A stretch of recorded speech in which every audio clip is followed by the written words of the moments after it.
Assalamualaikum warahmatullahi wabarakatuh.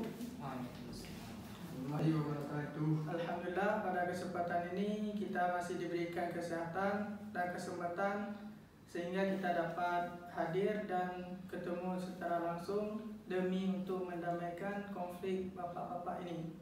Sebelum saya melanjutkan kasus ini, alangkah baiknya kita berdoa sejenak. Berdoa dimulai. Berdoa selesai. Baik, saya ingin tahu dari identitas bapak-bapak. Ini dengan bapak siapa? Saya Bapak Rizky, tinggal di Desa Rukoh, Kecamatan Syahkuala, Mana Aceh. Ini dengan bapak siapa? Nama saya Jainul Ubaidillah. Saya sebagai tergugat di sini. Saya berasal dari Rukoh juga, kebetulan satu kampung dan tetangga. Baik. Baiklah bapak-bapak, sebelum saya melanjutkan dari proses ini, alangkah baiknya saya ingin menjelaskan sedikit tentang mediasi. Sebagaimana dalam peraturan Mahkamah Agung nomor 1 tahun 2008 pasal 4, semua sengketa perdata yang diajukan ke pengadilan tingkat pertama wajib lebih dahulu diupayakan melalui perdamaian dengan bantuan mediator. Dan dalam sengketa ini bapak-bapak telah bersepakat menunjukkan saya sebagai mediator dalam kasus ini. Mediasi adalah upaya penyelesaian konflik dengan melibatkan pihak ketiga yang netral, yang tidak memiliki kewenangan mengambil keputusan yang membantu pihak-pihak yang bersengketa mencapai penyelesaian yang diterima oleh kedua belah pihak. Nah, sebelumnya saya menjelaskan tahapan-tahapan mediasi. Pertama, saya memberikan penyelesaian sengketa kepada para pihak untuk bergantian.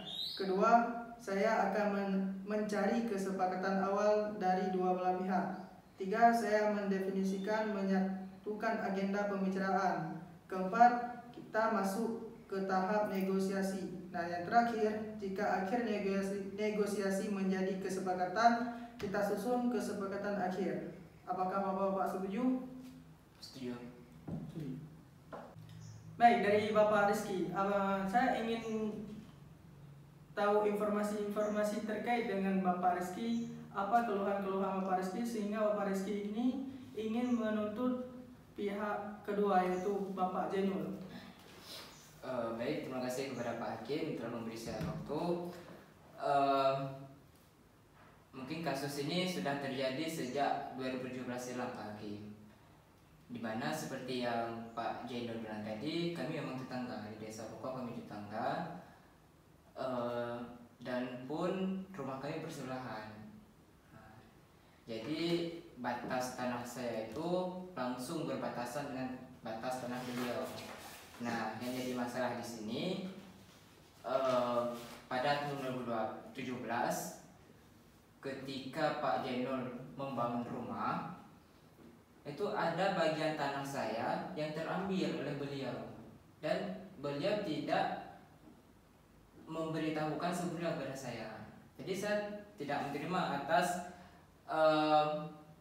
sikap dari beliau karena luas tanah yang beliau ambil untuk bagian dari rumah Pak Jainul itu sebesar 5 meter kuadrat, Pak. Mungkin awal kasusnya di situ. Dan ini sudah berjalan sejak 3 tahun. Maksud saya sudah berjalan selama 3 tahun. Oke, baik Pak Rizky, berarti ada beberapa tanah yang milik Pak Rizky yang diambil oleh Bapak Jainul. Ya, Begitu? benar, Pak. Ya, baik. Saya ingin tahu lebih lanjut lagi informasi yang dari Bapak Jainul.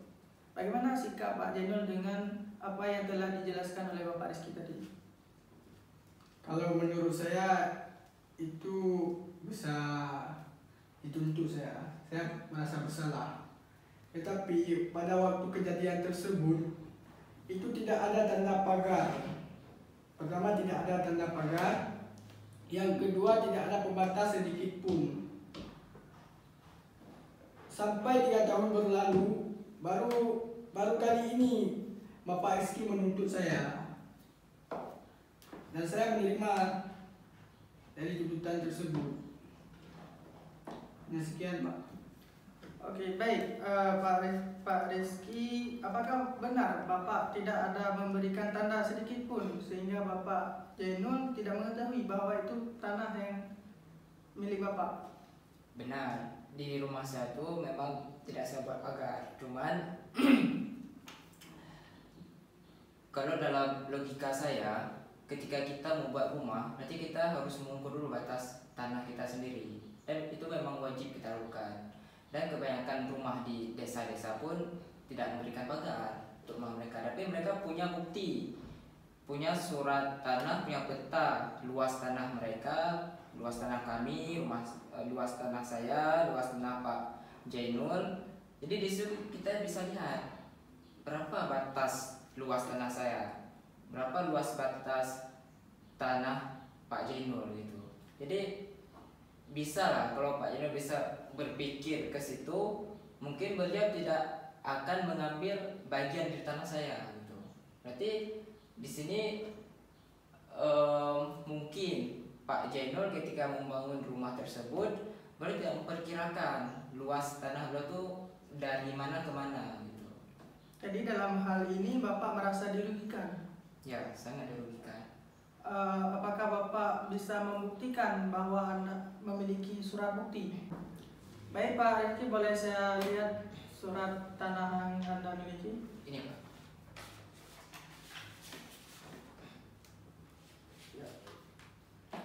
Jadi Pak Jainul, Pak Rifki telah membuktikan dengan surat tanah bahwasanya ini benar tanah milik Pak Rifki.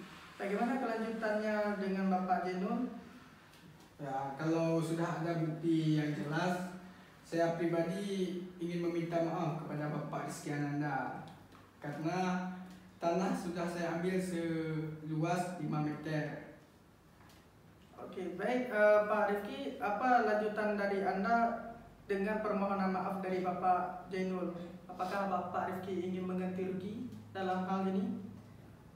Ya mungkin permintaan maaf dari beliau saya terima, cuman kalau kita berpikir masalah harta mungkin tidak akan cukup situ. Mungkin sini saya bisa memberikan beberapa opsi. Apakah Pak Jainul sendiri ingin merobohkan bagian rumah Pak Jainul yang masuk ke tanah saya, atau Pak Jainul ingin mengganti rugi besar tanah dari Pak Jainul yang ambil itu? Bagaimana dengan Pak Jainul? Apakah Bapak Jainul ingin merobohkan rumah atau Bapak Jainul ingin mengganti rugi? Begini Pak, kalau dipikir-pikir secara logika, kalau saya merobohkan rumah, itu yang rugi saya. Saya yang rugi, Bapak Rizky Ananda tidak mendapatkan laba. Kalau kita ganti rugi, saya mendapatkan tanah beserta rumah tidak saya robohkan, dan Bapak Rizky Ananda mendapatkan laba yang tanpa usaha. Jadi dengan hal ini Bapak Rifki, berapa harga yang ingin Bapak jual tanah tersebut? Mungkin kalau untuk harga saya bisa ambil harga rata-rata penjualan tanah. Nah 1 meter persegi itu saya berikan harga 90.000. 90.000. Jadi dengan 5 meter berapa kira-kira Bapak Rifki? Jadi 9 kali 5 450.000. Bagaimana dengan Bapak Jainul? Ya, Apakah Bapak setuju?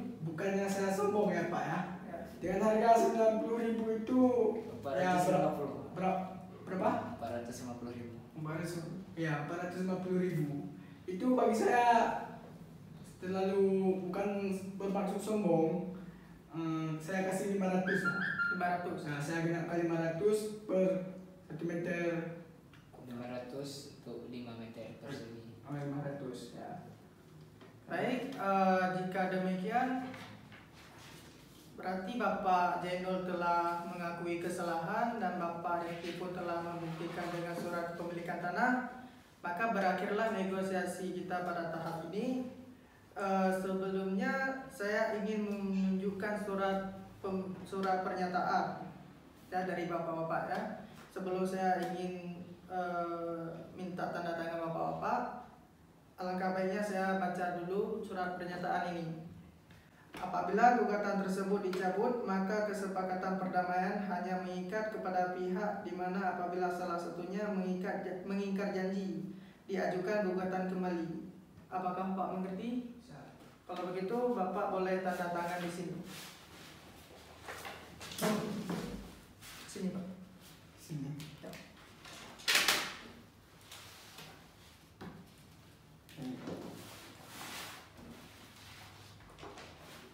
Bapak Rizky boleh tanda tangan di sini.